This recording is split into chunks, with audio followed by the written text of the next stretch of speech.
کہ حیض کتنے رنگوں میں ہوتا ہے، حیض کے کتنے رنگ ہوتے ہیں، کتنے کلروں میں جو ہے وہ حیض کا خون ہوتا ہے۔ تو احباب ذی وقار، السلام علیکم ورحمۃ اللہ وبرکاتہ۔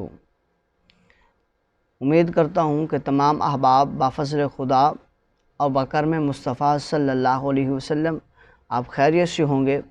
احباب ذی وقار، ہمارا آج کا مسئلہ ہے وہ یہ ہے کہ حیض کتنے رنگوں میں ہوتا ہے، حیض کے کتنے رنگ ہوتے ہیں، کتنے کلروں میں جو ہے وہ حیض کا خون ہوتا ہے۔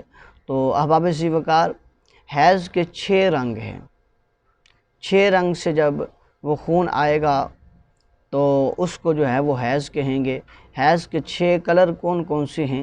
پہلا سیاہ کلر، نمبر 2 سرخ کلر، نمبر 3 سبز کلر، نمبر 4 زرد کلر، نمبر 5 گدلا کلر، اور نمبر 6 مٹیالہ۔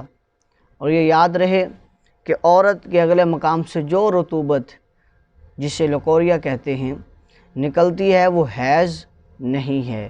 اور اگر یہ رطوبت بے آمیزش کے خون نکلے تو اس صورت میں وضو نہیں ٹوٹتا، اور اگر کپڑوں پر لگ جائے تو اس سے کپڑے بھی ناپاک نہیں ہوتے۔ یعنی کہ لیکوریا کے ساتھ نہ تو غسل فرض ہوتا ہے اور نہ ہی کپڑے ناپاک ہوتے ہیں اور نہ ہی وضو ٹوٹتا ہے۔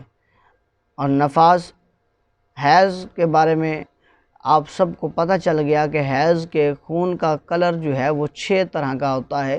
سبز کلر میں بھی آ سکتا ہے، اور اسی طرح زرد کلر میں بھی آ سکتا ہے، اور جو ہے سرخ کلر میں آ سکتا ہے، سیاہ کلر میں آ سکتا ہے یعنی کہ کالا کلر میں آ سکتا ہے، گدلا کلر میں آ سکتا ہے، مٹیالہ یعنی کہ 2 کلر مل کر جو ہے وہ بھی آ سکتا ہے۔ اللہ وحدہ لا شریک سے دعا ہے کہ مالک لم یزل ہم سب کا حامی و ناصر ہو۔